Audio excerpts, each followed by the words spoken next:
नमस्कार, आप देख रहे हैं न्यूज 24। आपके साथ मैं हूं अभिलाषा पाठक और चुनाव से जुड़ी हुई बड़ी खबर के साथ शुरुआत करेंगे।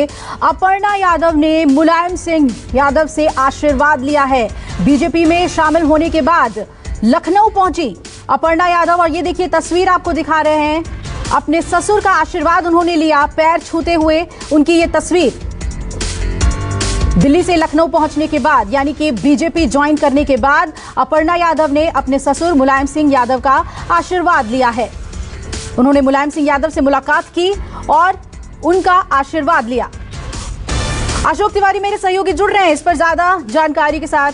अशोक, जहां अखिलेश यादव ने कहा था कि पिता ने उनको समझाया था कि वो बीजेपी ना ज्वाइन करें, लेकिन यहां तो तस्वीर कुछ और बयां कर रही है।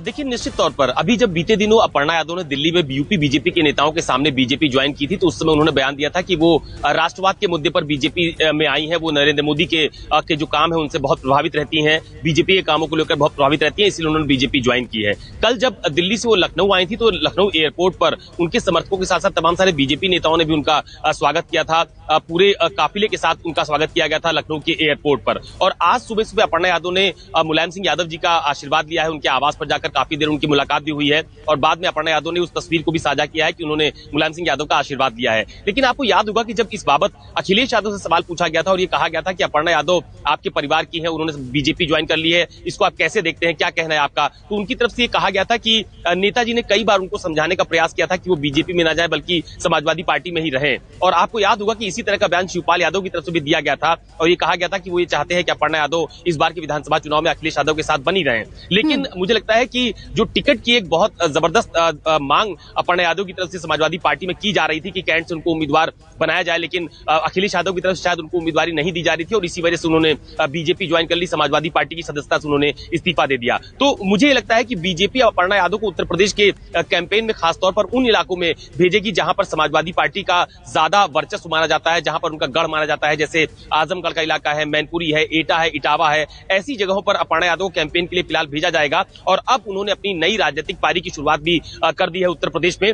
तो मुझे लगता है कि समाजवादी पार्टी के खिलाफ एक बड़ा अभियान अपर्णा यादव के माध्यम से खासतौर पर जो यादव बेल्ट है या फिर वो जगह जहां पर समाजवादी पार्टी का ज्यादा प्रभाव है, वहां पर अपर्णा यादव को उपयोग बीजेपी करने वाली है। हालांकि एक चर्चा ये भी चल रही है कि शायद उनको कैंट से उम्मीदवार भी बनाया जा सकता है, क्योंकि पिछली बार वो विधानसभा का चुनाव कैंट से लड़ी थी जब उनको रीता बहुगुणा जोशी ने विधानसभा चुनाव में हरा दिया था। तो अब सबकी निगाहें इस बात पर है कि बीजेपी अपर्णा यादव का राजनीतिक तौर पर क्या उपयोग करती है इस बार के विधानसभा चुनाव में। क्या उनको कैंपेन में लगाया जाता है, क्या उनको कोई संगठनात्मक पद देकर कोई दायित्व दिया जाता है या फिर विधानसभा का चुनाव लड़वाया जाता है। लेकिन एक संदेश देने में बीजेपी लगातार कामयाब होती हुई नजर आ रही है कि जो बात बीजेपी के नेताओं की तरफ से कही जाती है कि जब अखिलेश यादव अपना कुनबा नहीं संभाल पा रहे हैं तो वो उत्तर प्रदेश की जनता को कैसे संभालेंगे, कैसे अपने गठबंधन को लेकर वो आगे बढ़ेंगे। ये कोशिश लगातार बीजेपी की तरफ से की जा रही है मैसेज देने की। अपर्णा यादव की दिल्ली में ज्वाइनिंग हुई, उसके बाद मुलायम सिंह यादव जी के जो साड़ू हैं प्रमोद गुप्ता, कल उनकी लखनऊ में ज्वाइनिंग हुई। तो ये एक बड़ा संदेश बीजेपी की तरफ से राजनीतिक तौर पर देने की कोशिश की जा रही है कि इनके कुनबे में अभी भी एका नहीं।